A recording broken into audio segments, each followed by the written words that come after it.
Hey, Florida and Vandersteel, as I've been saying, we have a big problem.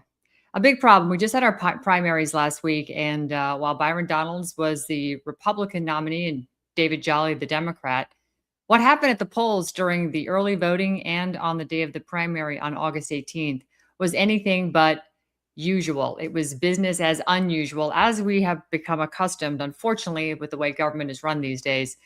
But the most disturbing part of is that this problem is something that Tallahassee was told had already been fixed. So, what people experienced at the polls, including a member of my family, this was addressed a couple of years ago and we were told that this problem was fixed. So, what happened is this: about several years ago, Florida voters began discovering something really extraordinary.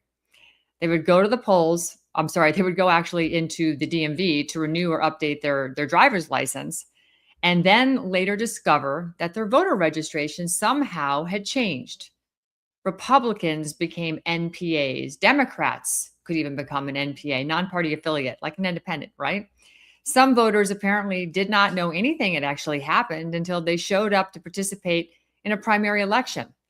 Well, that matters enormously in Florida because Florida is a closed primary state, meaning we don't have primaries where Democrats can vote in Republican, for Republican, Republicans can vote for a Democrat. If you're registered as a party, Republican or Democrat, you can only vote for your party. If you're registered in NPA, you only get to vote for the NPA candidates.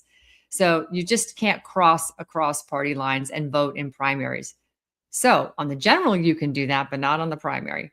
So Representative Peggy Gossett-Seidman started asking some questions a few years ago. She's a Florida House rep. And what she discovered basically ultimately led to a legislation that, got passed. And Florida Politics reported back in 2024 that the problem involved the Department of Highway Safety motor vehicle software used when motorists updated their driver's licenses and voter registrations. And according to Peggy Gossett-Seidman, if voters did not reselect their existing party during the transaction, the system could switch them to NPA. She said the problem may have affected hundreds of thousands of voters over a period of years. The legislature responded. HB 135 passed the House 113-0 and Senate 40-0. Governor Ron DeSantis signed it. The law said very clearly that a voter's party affiliation cannot be changed during one of these updates unless the voter actually designates and consents to the change in writing. In other words, show me the receipts. Show me the documentation because you had to have it. And it required the Department of Highway and Safety motor vehicles technology to be designed so that an update could not just simply alter someone's party affiliation without consent. That law became effective January 1st, 2025. So here's the question. Why are we still hearing about allegations of Republican voters discovering they were NPA in the August 2026 primary? If these reports had been substantiated, if they are substantiated, which I'm getting a lot of emails, and we're going to talk about that in a minute, then we need to know whether we are dealing with the same problem, a different computer system, human error, bad data flowing between agencies, unauthorized changes, or something else entirely. And this time, we shouldn't actually speculate. We got to start following the records. Every voter registration transaction should create a trail. When was the record changed? What system initiated the transaction? What agency transmitted it? What operator or source code is attached to the transaction? What was the voter's party before the transaction? What was it afterwards? Was there written authorization? Was there an electronic signature? Was there a receipt? And most importantly, who changed it?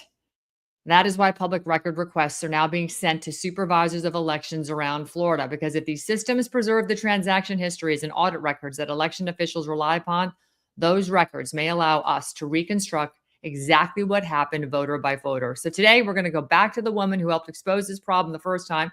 She's only got about 10 minutes. She's running around meeting folks, and she'll get to mention that as well, that are popping in her office. But I want to know whether she actually believes Florida is looking at the return of an old glitch or the evidence of a much bigger failure.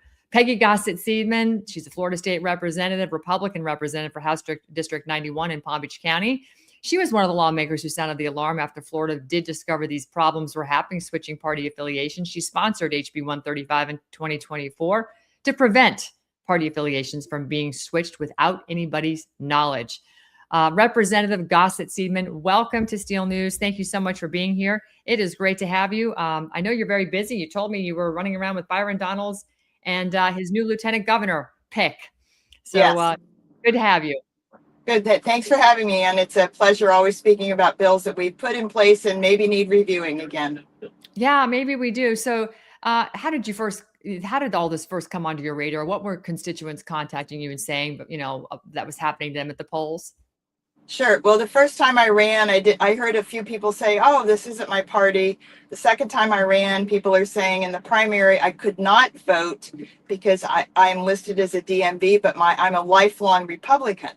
So I heard it from a neighbor, I heard it from my dentist, and the dentist said it's also 5 of my friends and my secretary who lives in Broward County. So I'm thinking, uh-oh, this isn't just Palm Beach County. And I made a note about it, a Facebook post, and all of a sudden I was inundated with people from all over the state saying this happened to me. I did a deep dive. Used to be a reporter, sports reporter though, and I did a deep dive. Worked with the DMSMV actually and Dave Kerner. They were not aware this was happening. This was sort of a glitch in the system, and we traced it all the way to a vendor who had unknowingly or knowingly, we'll never know, made an IT program, created the program that if you don't mark your party, you get automatically switched to DMV. Secondly, DMV? to NPA at the DMV. Correction, thank you. Yeah. This is a long day. And then the second point we found is that there are unscrupulous workers who, if you're not watching carefully when you fill in your form, if you forget to fill it in, they were actually able to change your party affiliation at the checkout manually if you weren't watching. And there were folks reporting this. There were investigations. All the SOEs were told to redirect and re-educate their workers. It could be that has reemerged, but I can't promise because the new IT program was supposed to prohibit that. The only exceptions were made to that were to those who might be handicapped or unable to fill out a form without an aide. They were allowed to have assistance. So that's a possibility now. I think we'll have to take a look at what's going on. Okay, yeah, I think we definitely do. VR systems is something that I think also potentially needs to be looked into. At the time when this first happened, you were quoted suggesting that this could have affected hundreds of thousands of Florida voters and may have even existed for 7 or 8 years. How did you arrive at that estimate? Were you actually ever given a statewide number? Yes, I was given a number that around 800,000 voters had their records changed based on when the IT repair was put into place, automatically hundreds upon hundreds in each of the 67 counties of their party affiliations changed, and someone tabulated. Oops, we lost her for a second. Those were the known changes. So we will have to go back and see if the new IT fix for that glitch is working. And I will be doing that in the coming weeks. Okay, this is really critical. I mean, I'm getting inundated, Representative, with a lot of people from all over. I think I'm up to 20 or 20 plus counties, and every day more come in, and multiples of each county are coming in, and I'm sending them a public Sorry, records. Can't hear. Hang on. You might need to go out and come back in. I might have to drop her out. Sorry, I've lost audio. Yeah, I understand. Hang on one second. Let me kick her out, and then she'll have to come back in. I just had to kick her out. She'll figure out to log back in. I am getting multiples from each county requests for people who have my email address, and it's on the ticker below. You can get my email address. I'll put it right up here too. For you, if you are a disenfranchised voter, which is what you are, if you've had your party affiliation changed without your permission, and your party affiliation changed, here we are, then you should be able to reach out to me. Peggy, I'm so sorry we lost you. So thanks for coming back on. Yeah, Go ahead. So as you were saying. So I might need to take another look at and see if the current program is working. At the time of the implementation of the bill, I actually went to the headquarters of DMV with Dave Kerner and his top aide, and they walked me through the new program. And so it was operational at the time. I'll have to go back and check, and I will be doing that. The SOEs have been very gracious and accommodating. And again, this was something under the radar. No one saw coming. These things happen. It just goes to show we have to check our own IT, even when we employ a contractor, subcontractor. We don't know exactly how they put in the placements of the system, that we have to be vigilant. And again, it's reared its ugly head, it seems like. So I have this that was shared with me from somebody who's also doing a deep dive, that there is a whistleblower in one of these supervisor of election offices in one of our 67 counties who has said that they received directive from Ron DeSantis and Cord Bird that if voters are doing public records requests for the printout of the day of voting, that they are not to give the voter that request on a public records request. If you want the full, printout of what transpired, that is not to be released. Have you heard this? No, that's news to me. I would be surprised. I'll have to ask about that. Well, one of the individuals who was a candidate, Chris Gleason, this is a different story. He ran against Ashley Moody, has now had his email blocked by certain supervisors of elections doing these public records requests on this specific issue and others. Is there any reason for you to think why they would do something like that? We keep losing her. She's probably got her phone. There you are. Can you hear me? Yeah, sorry, no idea. That doesn't follow suit, because they were all nothing but forthcoming in order to get the repairs made. So I would be surprised. I wouldn't want to, confirm any allegation at all. I would have to check it out. Sure. No. These are allegations, and I'm looking for answers on this. Yeah. Can public records tell us who actually changed registrations? Is there a way to track this? I'm not sure. Under the old system, it just was a matter of, there's no way to say how it got changed other than if you did mark it at all, it was NPA. If someone made a change to your record unknowingly to you, there was no way to confirm it other than the person saying, I am not correct. Oddly enough, your audio is now gone. We were having trouble hearing you. You're getting all garbled. Because I'll tell you why I'm asking this, because we're currently requesting the voter registration audit histories and transaction records from the supervisors of elections around Florida. So I assume from your experience investigating this issue, those records should allow us to identify the origin of a party affiliation change. For example, when the change occurred from the voter's previous affiliation, the new affiliation, there's sort of an audit trail of who's logged into the computer by user ID, and then a transaction code when that ID initiates a change. That should all be auditable, correct? Yeah. Yes. All right. Your audio is gone, Peggy. I'm really sorry. And I know you have a busy day. I don't want to keep you longer. We'll circle back around when you're in your office and we can get a better connection. So thank you so much for coming by. I appreciate it. All right. Okay, so that was Representative Peggy Gossett-Seidman. She's from Palm Beach County, District 91. She was responsible as the author for HB 135. I can tell you what's going to be happening now, because if these public records do establish, when we get them back, and we've sent out, at least I know I've sent out about 50 so far, and I have a lot more I've got to get to, so I apologize. Please bear with me. We're getting a little bit inundated here, and that's okay. She talked about 800,000 people were impacted by that change. Last time, 800,000. When you think about how many people voted in this last election, that would have swayed the election if we had that many people being impacted. So, I'm not suggesting that changes the outcome of this primary. I'm not saying that at all. What I am saying is we don't have a gold standard here, folks. No matter how many times they tell you Florida is the gold standard, it's not. And we have to be honest about it. We have issues, whether they're man-made, they're intentional, whatever, machine glitches. I don't care if the tooth fairy flew in and changed your party affiliation. Shouldn't happen. And this is why I think it has been so important that we get back to paper ballots. We get out of this conundrum. I think we should have open primaries at this point. I think the two-party system needs to go away. I think we need to be voting on issues, because right now we're challenged with this. We have Byron Donalds, who has $110 million war chest funded primarily by people who are supporting big hyperscale data centers, which are a massive encroachment on our natural resources, on our track and trace surveillance, which we're fighting with these flock cameras, the financial system that's going to come in and basically sweep us under the rug of the fiat on the blockchain ostensibly. In addition to just, our beautiful land, I live out more in rural Martin County, and I can tell you, I don't want a hyperscale data center out here. It's going to impact. I live where there's a lot of cows and horses. I don't want this.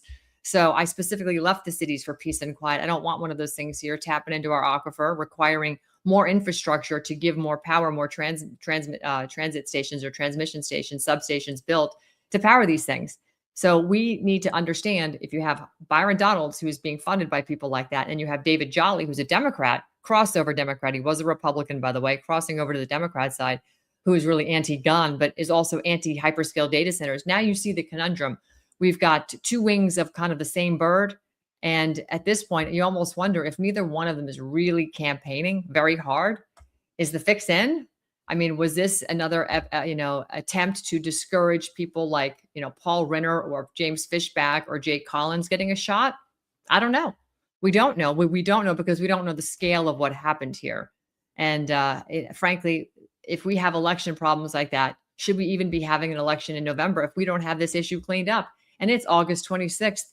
At the snail's pace in which government works, and no matter how fast we accumulate this data, I don't know if they're going to be able to respond quickly enough to solve this issue.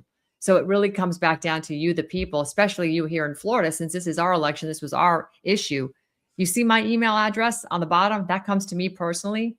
I've been getting tons of emails on these problems that people had where they, had their public, voter affiliation changed from either Republican or Democrat to NPA.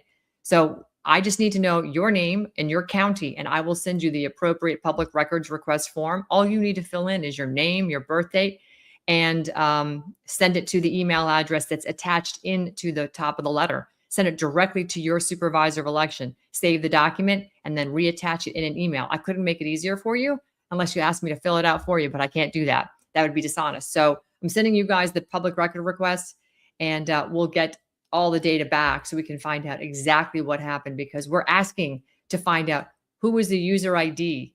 Was there a transaction code affiliated with this switch? Where exactly did the change happen? What I'm hearing over and over is that there's another DMV problem again. And a lot of these public records, or a lot of the examples I'm hearing are that people were finding out, well, their party affiliation got changed in 2021 to NPA. But here's the problem. These same people that said they found out that the DMV changed their party affiliation in 2021 voted in 22 and 24 with no issues. They voted Republican in 22 and 24. They weren't handed an NPA ballot. They weren't told they couldn't vote in the primary. No issue. It was this primary in 2026 that all of a sudden, oh yeah, you changed your affiliation in 21. No, couldn't possibly be, because they would not have been able to vote in the previous two primaries. So something's really wrong with this. We're going to get to the bottom of it. But again, I don't know that we're going to get to the bottom of it before November. So word to the wise, start talking about the issues. And I'm going to pivot really quickly here to what I just got accomplished yesterday with a great group of people in Martin County. We went to our Board of County Commissioners meeting to bring up the issue, because they hadn't talked about it yet. It hadn't been an agenda item as of yet, about hyperscale data centers. Not data centers. I'm talking hyperscale data centers. Hyperscales are much different than a data center in the sense that it can be between 300 to 500 football fields side by side in massively large, and take up and consume a lot of land.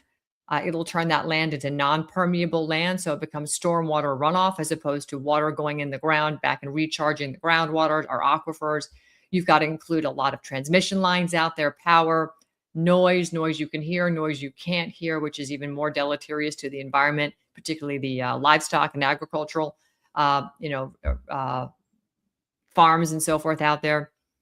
And who pays for all this? Who pays for the infrastructure? Do we get burdened with this? I mean, we were looking to get our property taxes lowered, not increased, because of stuff like this. So, this is where we have local action.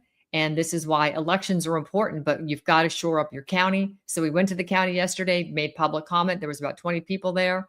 And believe it or not, 4 out of 5 of the Martin County commissioners all agreed to put this as an agenda item on September 15th. And on September 15th, we're going to bring the Army. And we're going to be having the discussions. They've been introduced to, experts on this subject matter. And I'm hoping they have these conversations, or better yet, bring the experts to the county commission meetings to let them testify. That would be fantastic. Let the public hear from the experts too. I highly encourage that. And then the third meeting, we'll take the vote. And I think we're going to have standing room and overflow only at this Board of County Commission meeting, because this is a big kitchen table talking, I know, an item that's going around the country right now. It's not just here in Martin County, but counties around the state are standing up. We have over 39 counties in some phase of it, either total ban, moratorium for 1 or 2 years, and or in the discussion phase, like we are here in Martin County, saying, hey, yeah, we need to address this. We know it's out there. So it's my local action. It's what I'm doing. I hope each and every one of you can do the same thing. It's simple. Show up, fill out a form to be public comment, and let them know why you do or do not want hyperscale data centers. Be a part of the process. We are the government, and they need to listen to us. And God bless my county commissioners. They did. They embraced it, and we're excited to have it brought forward. So I don't think this is a threat. This is just how we govern together. And I applaud the county commissioners of Martin County. They did a great thing yesterday. And I look forward to working with them in the next couple of meetings on the, on accomplishing this. And then I plan on going to every single one of these meetings as long as I'm in town. So you guys are awesome. I appreciate you stopping in. Peggy, I appreciate her time. She's telling me right now, people need to check their registration, their voter registration in advance of the primary when it can be corrected. So she's saying, and a lot of people told us that. I hadn't received any information on any of this when I walked in with my family the other day. I was able to vote, family wasn't, but okay. She says, make sure that you are letting the voters know that they need to go and check their voter registration long in advance of primaries.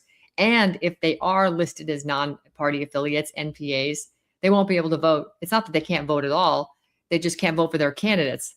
That's the primary only. Republicans and Democrats. Okay, so even if you are an NPA and you don't get it changed before the general in November, you can still vote. You can vote for the candidate of your choice, whether Republican or Democrat. So it doesn't affect the general. It's only the primary. But hey, the primary is where it all goes down. And it was contentious. And here in Florida, we had a lot of people running for governor. Bobby Williams was another one. And there was a whole bunch of others who I don't even recall all their names because they weren't registering at all. No disrespect, but the big candidates were Renner, Collins, Fishback, and of course Byron Donalds with a $110 million war chest by people who want to put AI data centers all up and down Florida. Okay, guys, thanks so much. You guys have a great one. I will be in California for the rest of the weekend. I'm speaking out there at an event for child trafficking, and it's our foundation, American Made Foundation, does a lot of work in that area, particularly when it comes to state-sanctioned kidnapping, known as Child Protective Services. So if you're interested in learning more about that, we've got a little primer. It's a very quick little book called CPS Pipeline, State-Sanctioned Kidnapping. Truly, you can read this in an hour. It's very simple read, not even small font. It's a primer for you to be up to speed on what CPS is and how you can protect your children from ever being ensnared in that system and what to do if you ever get caught up in it. Highly recommend this book. You can get it online at AmericanMadeFoundation.org. On the ticker below, you'll see our website. And I appreciate your time today. Have a great one, everybody. God bless you all.